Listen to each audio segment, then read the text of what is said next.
அமித்ஷாவுடன் 20 நிமிடம் நடந்த மீட்டிங். கைக்குட்டையால் முகத்தை மூடிக்கொண்டு வெளியேறிய எடப்பாடி, திமுக கடும் கிண்டல். வணக்கம் நண்பர்களே. நேற்று எடப்பாடி பழனிசாமி அதிமுகவின் மாஜி அமைச்சர்களுடன் மத்திய அமைச்சர் அமித்ஷாவை சந்தித்தார். குறிப்பாக செங்கோட்டையன் டெல்லி சென்று ஒருங்கிணைந்த அதிமுக விவகாரம் குறித்து பேச்சுவார்த்தை நடத்திவிட்டு வந்ததால் டெல்லிக்கு அழைக்கப்பட்டார் எடப்பாடி.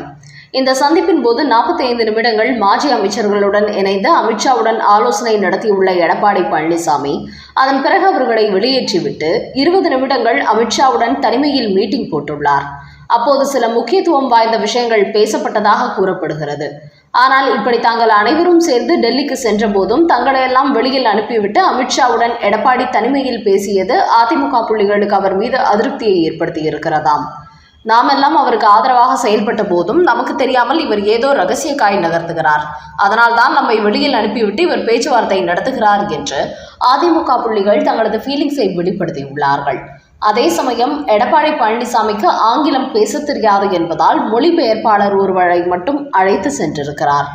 அதோடு இந்த சந்திப்புக்கு பிறகு வெளியில் வந்த எடப்பாடி பழனிசாமி அங்கு நின்று மீடியாக்களின் கண்ணில் தான் பட்டுவிடக் கூடாது என்பதற்காக காருக்குள் அமர்ந்தவர் தனது கைக்குட்டையால் முகத்தை மூடியபடி சென்றுள்ளார்.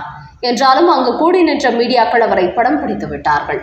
அது குறித்த புகைப்படங்களும் தற்போது வைரலாகி வருகிறது. ஆனால் இது குறித்த புகைப்படங்களை வெளியிட்டு திமுகவினரும் எடப்பாடியை கடுமையாக கிண்டல் செய்துள்ளார்கள். அதில் அமித்ஷாவை எடப்பாடி பழனிசாமி சந்திக்க போவது ஊரறிந்த விஷயம். அப்படி இருக்கும்போது எதற்காக இவர் வெளியில் வரும்போது முகத்தை மூடிக்கொண்டு வர வேண்டும்? அந்த அளவுக்கு அங்கே என்ன நடந்தது என்று திமுகவினர் பலதரப்பட்ட கேள்விகளை எழுப்பி கிண்டல் செய்து வருகிறார்கள். இதற்கு அதிமுக ஐடி விங் திமுகவுக்கு ஒரு பதிலடி கொடுத்துள்ளது. அதில் எங்களுடைய பொதுச் செயலாளர் எடப்பாடி பழனிசாமி முகத்தை மூடவில்லை, கைக்குட்டையால் முகத்தை துடைத்தார். அப்படி அவர் துடைக்கும் போதுதான் அமித்ஷா வீட்டுக்கு முன்பு நின்று உங்களது ஊடகங்கள் அதை படம் பிடித்துள்ளார்கள். அதோடு எடப்பாடி பழனிசாமி இந்தியாவின் உள்துறை அமைச்சரை தானே சந்தித்தார், பாகிஸ்தான் நாட்டு அமைச்சரை சந்திக்கவில்லையே. இதை கூட 3 வீடியோ போட்டு கஷ்டப்பட்டு செட் பண்ணி படம் பிடித்ததை பார்க்கும்போது இவர்கள் எல்லாம் கருணாநிதியிடமிருந்து வந்தவர்கள் போல் உள்ளது. அதோடு முகத்தை மூடிக்கொண்டு வர வேண்டிய அவசியம் எடப்பாடி பழனிசாமிக்கு இல்லை. தேர்தலுக்கு முன்பு கவர்ச்சிகரமான வாக்குறுதிகளை கொடுத்து ஆட்சிக்கு வந்த பின்பு அதையெல்லாம் நிறைவேற்றாத மு.க. ஸ்டாலின் தான் முகத்தை மூடிக்கொள்ள வேண்டும். அடுத்தபடியாக எடப்பாடி ஊடகங்களை சந்தித்து டெல்லியில் நடந்ததை விவரிக்கும் போது நீங்கள் எல்லாம் முகத்தை மூடிக்கொண்டுதான் ஓட வேண்டும் என்று அதிமுக ஐடி விங் திமுகவினருக்கு பதிலடி கொடுத்திருக்கிறது. அடுத்த செய்தி, மோடியின் தாயார் வீடியோ விவகாரம். காங்கிரஸ் கட்சிக்கு நீதிமன்றம் போட்ட அதிரடி உத்தரவு. கடந்த 2024 மக்களவைத் தேர்தலில் எப்படியாவது பாஜகவை வீழ்த்திவிட வேண்டும் என்று காங்கிரஸ், திமுக உள்ளிட்ட 28 கட்சிகள் இணைந்து இண்டி கூட்டணியை உருவாக்கினார்கள். ஆனால் அப்போதும் அவர்களால் பாஜகவை வீழ்த்த முடியவில்லை. இதன் காரணமாக ராகுல் காந்தி, மு.க. ஸ்டாலின் உள்ளிட்ட பலரும் கடுமையான ஆதங்கத்தில் இருந்து வருகிறார்கள். இந்திய அரசியலில் மிகப்பெரிய பலசாலியாக இருக்கும் மோடியை எப்படி வீழ்த்துவது என்பது தெரியாமல் புலம்பிக் கொண்டு வருகிறார்கள். இதன் காரணமாகவே இப்போது பாஜகவுக்கு எதிராக அரசியல் செய்கிறோம் என்பதன் பெயரில் இந்திய தேர்தல் ஆணையமே பாஜகவுக்கு ஆதரவாக செயல்பட்டு வருகிறது. வாக்கு திருட்டு நடைபெறுகிறது என்று ராகுல் காந்தி பீகாரில் ஒரு யாத்திரை நடத்தினார். இதற்கு முக்கிய காரணம் இன்னும் 2 மாதத்தில் அங்கு சட்டமன்ற தேர்தல் வரப்போகிறது. அதற்காகவே இந்த பிரச்சாரத்தை அவர் முன்னெடுத்து வருகிறார். அதன் காரணமாகவே பாஜகவுக்கு எதிராக பரப்புரை செய்கிறோம் என்பதன் பெயரில் பிரதமர் மோடியை அவரது தாயார் விமர்சிப்பது போன்று ஏஐ வீடியோ ஒன்றை காங்கிரஸ் கட்சி வெளியிட்டிருந்தது. அந்த வீடியோ மிகப்பெரிய சர்ச்சையை ஏற்படுத்தியது. தாங்கள் அரசியல் செய்ய வேண்டும் என்பதற்காக மறைந்த என்னுடைய தாயாரை காங்கிரஸ் கட்சி பயன்படுத்துகிறது. இதற்கு பீகார் மக்கள் அந்த கட்சிக்கு சரியான பதிலடி கொடுப்பார்கள் என்று கூறியிருந்தார் பிரதமர் மோடி. அதோடு அந்த வீடியோவில் பிரதமர் மோடியின் தாயார் மோடி தூங்கிக் கொண்டிருக்கும் போது அவரது கனவில் வருகிறார். அப்போது பண மதிப்பிழப்பு நடவடிக்கையின் போது ஏற்பட்ட பிரச்சனைகளை பற்றி பேசுகிறார். அதோடு நான் பீகாரை சேர்ந்தவள் என்பதை சொல்லி இங்கு அரசியல் செய்தது போதும் என்று அவர் மோடியை பார்த்து விமர்சிப்பது போல் அந்த வீடியோவை காங்கிரஸ் கட்சி உருவாக்கியிருந்தது. இதன் காரணமாகவே பாஜக மறைந்த பிரதமரின் தாயாரை வைத்து காங்கிரஸ் கட்சி மலிவான விமர்சனம் செய்து வருகிறது என்று சொல்லி பாட்னா உயர்நீதிமன்றத்தில் வழக்கு தொடுத்தார்கள்.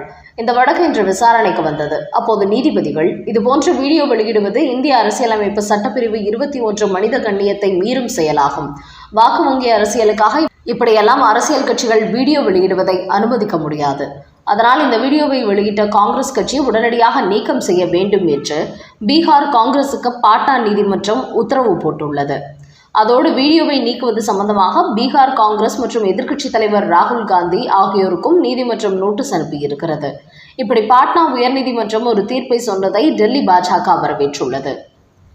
அடுத்த செய்தி, விஜயை ஒருமையில் பேசும் சீமான், போலீசில் புகார் அளித்த தாவேகா. நாம் தமிழர் கட்சியின் சீமானை பொறுத்தவரை யாராக இருந்தாலும் அவர்களை தரக்குறைவாக பேசுவதை வாடிக்கையாக வைத்திருக்கிறார். இவர் மட்டுமே நேர்மையான தலைவர் போலவும் மற்றவர்கள் எல்லாம் தலைவராக இருப்பதற்கு தகுதியற்றவர்கள் போலவும் ஒருமையில் பேசுவார். பல சமயங்களில் இவர் ஒரு ரவுடியைப் போலவே மேடைகளில் பேசுவார். அந்த அளவுக்கு அரசியல் நாகரிகம் என்பது இல்லாமல் மற்றவர்களை தரம் தாழ்ந்து பேசக்கூடிய ஒரு தரமற்ற தலைவராக இருக்கிறார் சீமான். இந்த நிலையில் தான் நடிகர் விஜய் அரசியலுக்கு வரும்போது தன்னை தாங்கி பிடிப்பார், தன்னுடன் கூட்டணி வைத்து தன்னை முதலமைச்சராக்குவார் என்றெல்லாம் இவர் எதிர்பார்த்தார். ஆனால் விஜயோ தனது தலைமையில் தனி கூட்டணி வேண்டுமானால் என்னுடைய கூட்டணியில் வந்து சேர்ந்து கொள்ளுங்கள் என்று கூறியதால் அவருக்கு எதிராக மிக கடுமையான விமர்சனங்களை எல்லாம் முன்வைத்து வருகிறார் சீமான். குறிப்பாக அந்த பக்கமும் இல்லாமல் இந்த பக்கமும் இல்லாமல் நடுரோட்டில் நின்றால் லாரி அடித்து செத்து விடுவாய் என்று விஜயை பார்த்து சீமான் பேசியது மிகப்பெரிய சர்ச்சையை ஏற்படுத்தியது. இதன் காரணமாகவே விஜய் ரசிகர்கள் சீமானுக்கு எதிராக தொடர்ந்து குரல் கொடுத்து வருகிறார்கள். மதுரையில் விஜய் நடத்திய 2வது மாநாட்டின் போது கூட சீமானுக்கு எதிராக விஜய் ரசிகர்கள் குரல் கொடுத்தார்கள். இந்த நிலையில் தொடர்ந்து மேடைகளில் விஜயை ஒருமையில் பேசுவதோடு தரக்குறைவான வார்த்தைகளையும் சீமான் பயன்படுத்தி வருவதால் தமிழக வெற்றிக் கழகத்தினர் அவர் மீது கடும் கொந்தளிப்பில் இருக்கிறார்கள்.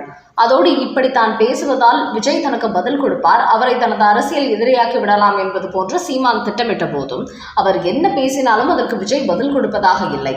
எங்களது அரசியல் எதிரியே திமுக தான் என்று சொல்லி இவரை ஒரு பொருட்டாகவே எடுத்துக்கொள்வதில்லை. இந்த நிலையில்தான் சமீபத்தில் கோவை டவுன் ஹால் பகுதியில் கடந்த 14ஆம் தேதி தனது கட்சி சார்பில் நடந்த ஒரு பொதுக்கூட்டத்தில் விஜயை மரியாதை குறைவான வார்த்தைகளில் பேசியுள்ளார் சீமான். இதனால் கோவையில் உள்ள காவல் நிலையத்தில் சீமான் மீது விஜய் கட்சியினர் புகார் அளித்துள்ளார்கள். அந்த புகாரில் எங்களது கழக தலைவர் விஜயை மரியாதை குறைவான வார்த்தைகளை பேசி வருகிறார் சீமான், இது எங்களுக்கு மன உளைச்சலை ஏற்படுத்துகிறது. இப்படி அவர் தொடர்ந்து பேசி வந்தால் 2 கட்சி தொண்டர்களுக்கும் இடையே கலவரம் ஏற்படும் அபாயம் உள்ளது. எங்கள் கட்சி தலைவர் விஜய் சீமான் குறித்து ஒரு வார்த்தை கூட பேசாத நிலையில் இவர் தொடர்ந்து அவரை பற்றி பேசி வருகிறார். இவரது இந்த பேச்சு 2 கட்சி தொண்டர்களுக்கும் இடையே மோதலை ஏற்படுத்தப் போகிறது. அதனால் சீமான் மீது காவல்துறை கடும் நடவடிக்கை எடுக்க வேண்டும் என்று தமிழக வெற்றிக் கழகத்தினர் வீடியோ ஆதாரத்துடன் புகார் அளித்துள்ளார்கள். அதனால் சீமானின் மீது தரக்குறைவான பேச்சு குறித்து அவர் மீது வழக்கு பதிவு செய்து காவல்துறையினர் நடவடிக்கை எடுப்பார்கள் என்பது தெரிய வந்துள்ளது. விஜய் குறித்த கேள்விக்கு பதில் சொல்ல மறுத்த ரஜினிகாந்த். நடிகர் ரஜினிகாந்த் நீண்ட காலமாகவே அரசியலுக்கு வரப்போவதாக சொல்லி ஒரு பரபரப்பை ஏற்படுத்திக் கொண்டே வந்தார்.